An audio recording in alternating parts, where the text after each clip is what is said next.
guys? Welcome to the Like a Virgin episode of the Schwing Dynasty recap.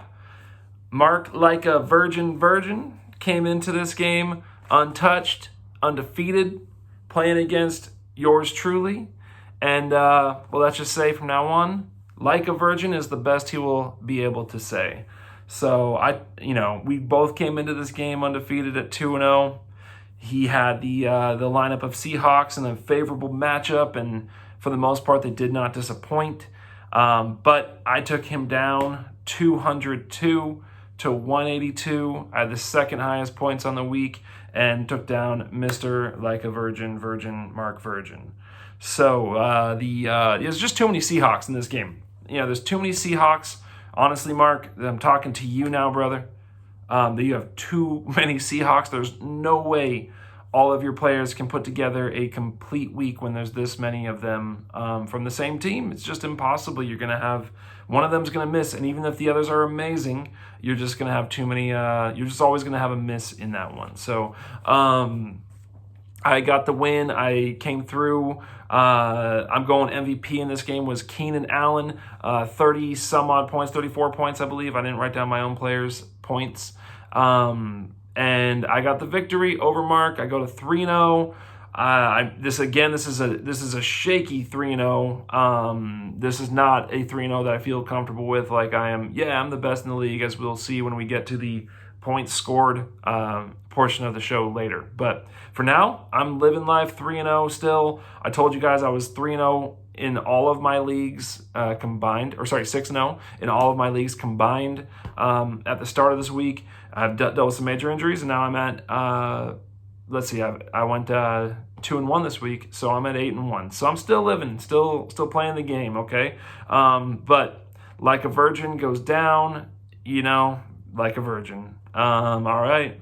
So Bert and Steve is the next game up. This ended up being a really good game. It's one of those games, sometimes you both would beat everybody else in the league. And that's almost what's true here. Bert would only lose to me and Steve this week. He would have beaten everyone else in the league. This was a fantastic game.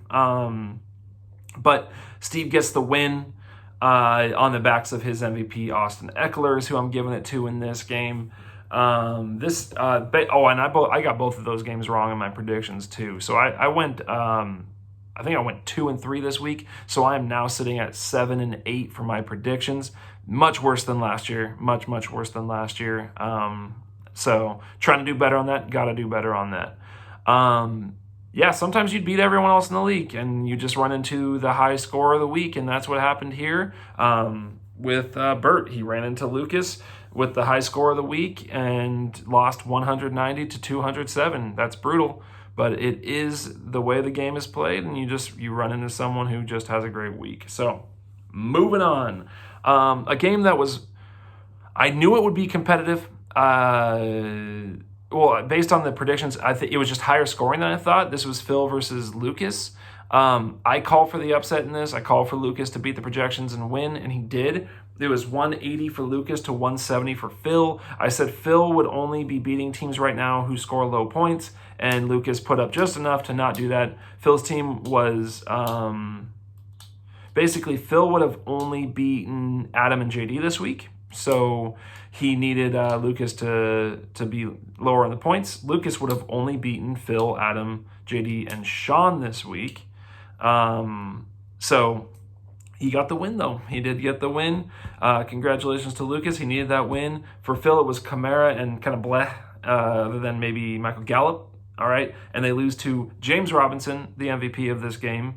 In the Thursday night game last week, I said it. I said if Lucas is going to win this game, it's going to be on the backs of James Robinson, Jerick McKinnon. Robinson puts up 33. McKinnon puts up 20, a solid 20. And they certainly helped Lucas to this win against Phil. So moving on to the next game. This is two things in this game. This is JD versus Adam. This is the stinker of the season, possibly. This is maybe the toilet bowl preview game. And also, this is the largest margin victory game of the week. So this is our large margin game of the week. Be sure and tell them Large Marge sent ya. We need more of that laugh, I think.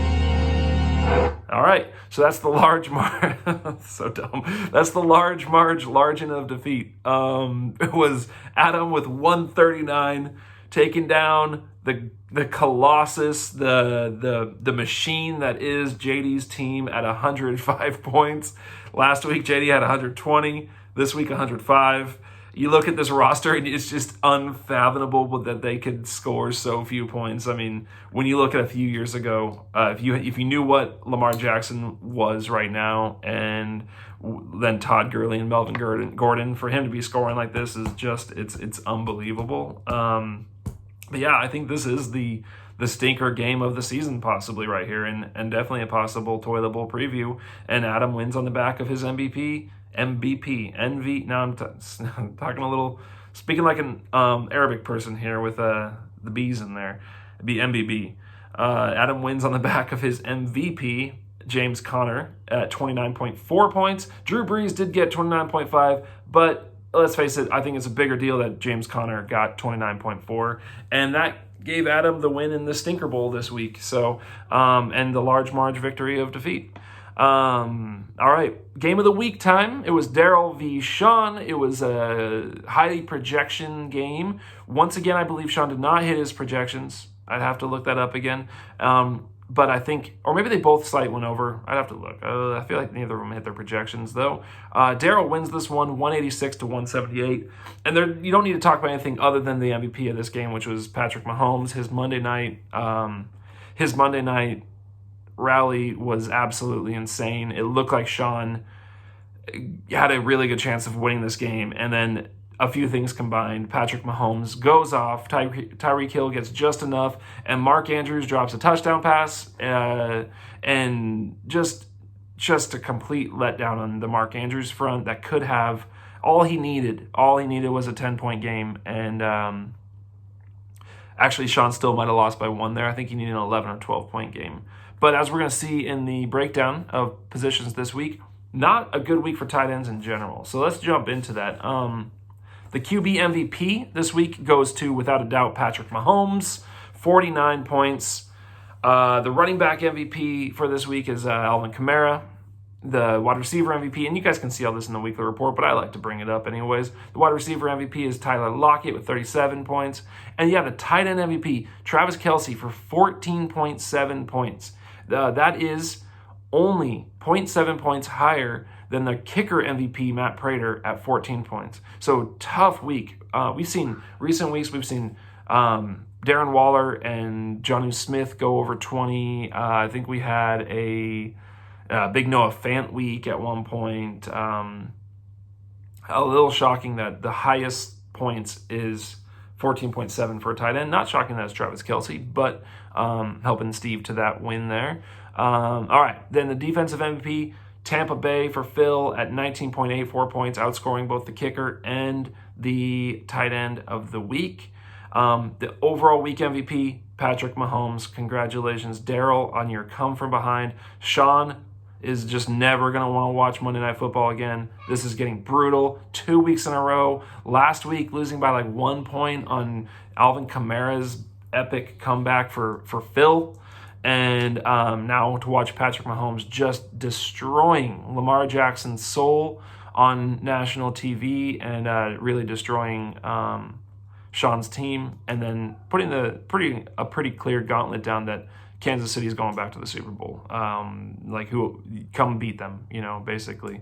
So insane game, and it was a thing of beauty. So the dumb sit, I'm only going to do, right now, I'm trying to mix this up a little bit. The dumb sit right now is going to be one player for the whole week, and it's the dumb shit sit of the week. And for that, I'm going with Bert sitting Josh Allen in favor of Kyler Murray. Josh Allen went for 43.24 points.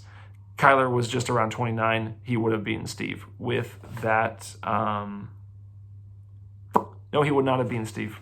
I did not look at that and those numbers right. He would not have beaten Steve. So therefore, it might go to actually Phil with Justin Jefferson, and definitely to Sean with the Colts defense, putting up some big points. I'm not sure how much because The Tampa Bay defense got 19 points, but I think the Colts scored like 29 points. So if Sean had played the Colts defense, he would have won that game. Justin Jefferson for Phil, he probably would have won that game as well because Justin Jefferson had like 30 points. All right, so that's the dumb shit sits of the week. We'll go with all three of those because I just realized that Josh Allen would not have beaten Steve if Phil had played him. I thought it was closer than it was. All right, current update. I am number one in the league currently. I am 3-0, but I have the fourth most points in the league. So this is not stable ground. I am not, like I said, I'm predicting some rough weeks ahead for me. But one thing that proved to me this week is I have a good roster. It's enough to overcome the loss of Saquon Barkley. I don't think that's enough to win me a championship, but it's a week-to-week thing, and I had the second most points this week after my number one overall pick goes down. So I am currently sitting in first with the fourth most points. Daryl continues to have the most points at 592, minus 529. Steve in second with 556, and Bert with 553. And so that's pretty great for those teams right there. The least points, we have a new leader in the clubhouse, JD, 404.38 points.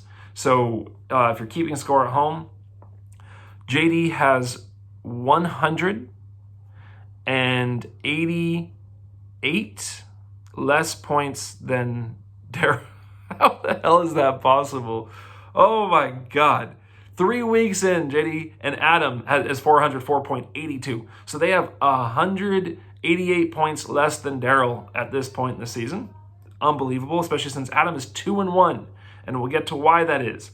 The most points against goes to Daryl. So our top point scorer and our worst defensive team. He is Kansas City. I mean, Kansas City's defense has improved, but that's Daryl's philosophy. He's going to go out and throw it around, and he plays no defense. So he's got 549 points scored against him, and the least points scored against anybody is no longer Mark.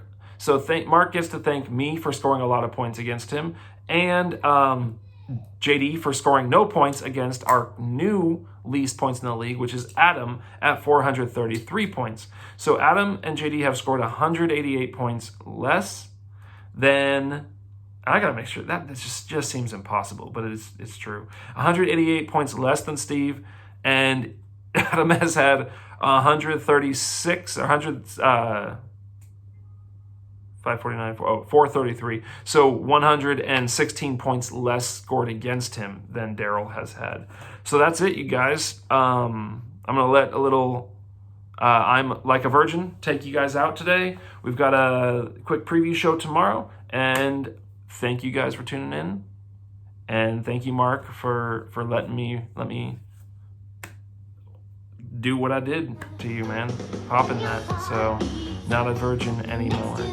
All right, brothers. I'll talk to you later. Peace out.